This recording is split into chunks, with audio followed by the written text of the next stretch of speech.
Hey guys, it's Meal Before Me, and I'm back with another food review. This time we're checking out Red Lobster's frozen meals. I'm sure we all know Red Lobster, but in case you don't, it's a seafood restaurant founded by a man named Bill Darden, with the first one opening in Florida back in 1968. General Mills took an interest in it, expanding its locations across the US, and the rest is history. Now, they added a lot to their menu over the decades, but the one loved by all is, of course, their signature Cheddar Bay Biscuits, which debuted in the early 90s. I had them for the first time back then, and I've been sold on them ever since. They eventually made a boxed mix, which I tried, and while the seasoning included was pretty good, the biscuits were lacking a bit in flavor on the inside compared to the real thing. But they were still tasty, and they now have a gluten-free version, a honey butter version, and a fried fish breading mix if you want to give those a shot. What I didn't know is that they have frozen meals, so I wanted to try them for the channel. Unfortunately, there are only 5 options, and I can't try 3 of them because they're all shrimp and I don't eat shellfish. So I got the other 2, the frozen Cheddar Bay Biscuits and the Cheddar Bay Biscuit Cod. The cod was $9.99 regular price for 4 fillets or fillets at 11.6 ounces. That's the net weight listed on the box. And the biscuits were $6.79 for 8 of them, which isn't bad since half a dozen biscuits from the restaurant is like $7 and a dozen costs around $10. But enough talk, because we're all here to answer one question. How does it taste? And I'm ready to find out, even though I already ate today. So let's get these cooked up. To the table!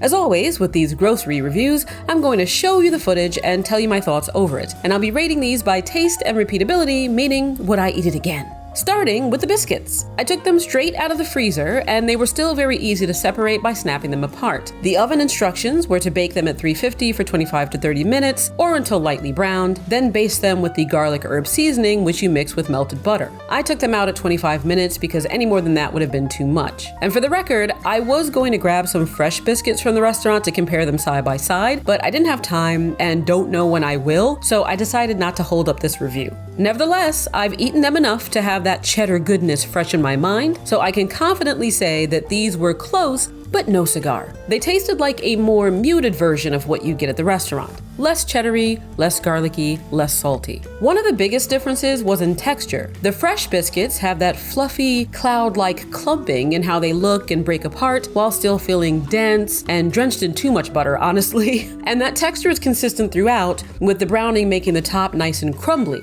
These came very close to that texture on the inside, but the outside was more like a crust. It was flatter and crunchy rather than crumbly, and the fluffy inside was sometimes easy to separate from the crust. Now, to be fair, that could be an issue with the dough, or with my oven running hot, or a combination of things. But I will say that the texture was much more like the restaurant, maybe even nearly identical when I reheated them the next day after popping them in Tupperware in the fridge. As for the flavor, the seasoning was spot on, and I think allowing that to penetrate through the crust and into the center of the biscuit as much as possible before eating them contributed to them tasting really good throughout and to that crust softening up. The problem was the cheddar. The fresh ones are a lot more cheddar forward, and the cheddar is incorporated throughout. You can see the shreds of it so fine that it doesn't stand out like it's separate from the biscuit. With the frozen and boxed version though, you need more cheese to get that authentic taste. You can see the cheese in these with visible pull, but the parts where you don't see the cheese barely have any cheddarness to them. So I'd argue that the box mix is better just because you can customize it more and add as much cheese as you want to fix that problem. But with these, it's already incorporated, so it is what it is. That said, for repeatability, would I eat these again? Absolutely. They're delicious, comparable in size, and reasonably priced relative to the restaurant. But they're not exactly like the ones from the restaurant, so if I were basing my review on how close they are rather than how good they are, my yes would be a maybe.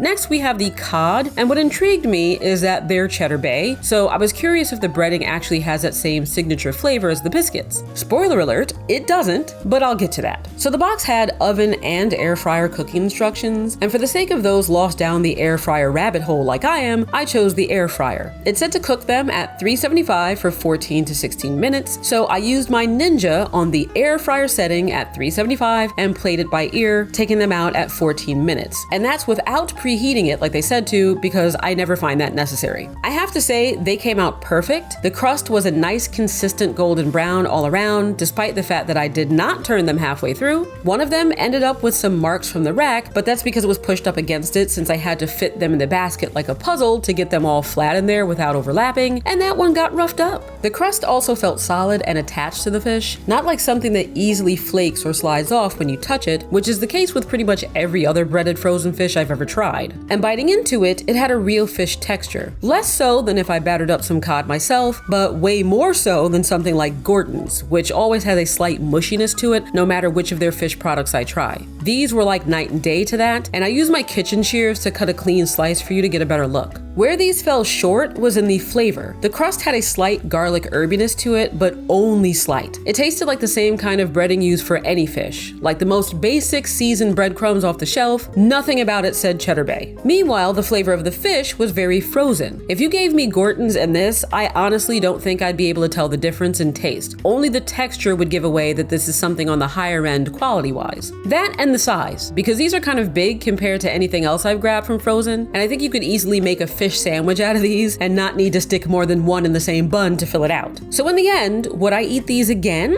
I'm on the fence. Based on price alone, probably not, because while the quality is better than something like Gorton's, the taste isn't, so I'd rather go with a cheaper option. If these were on sale though, I'd buy them in a heartbeat, because then the difference in quality would feel like I was getting a real bargain. So, getting into my final thoughts, while neither of these were like sitting down at Red Lobster with a piping hot plate in front of me, they both surpassed what I'd expect from frozen. So while I don't eat shrimp, I have a feeling that the other meals will be enjoyable too, and that any of these could be a reliable repeat purchase as long as the price is right. But let me know if you've tried any of the Red Lobster frozen items or the boxed ones on the shelf. I'm especially curious about the shrimp since other people may want to try them. Thanks so much for watching MBM, and I'll see you snackies when I'm backies.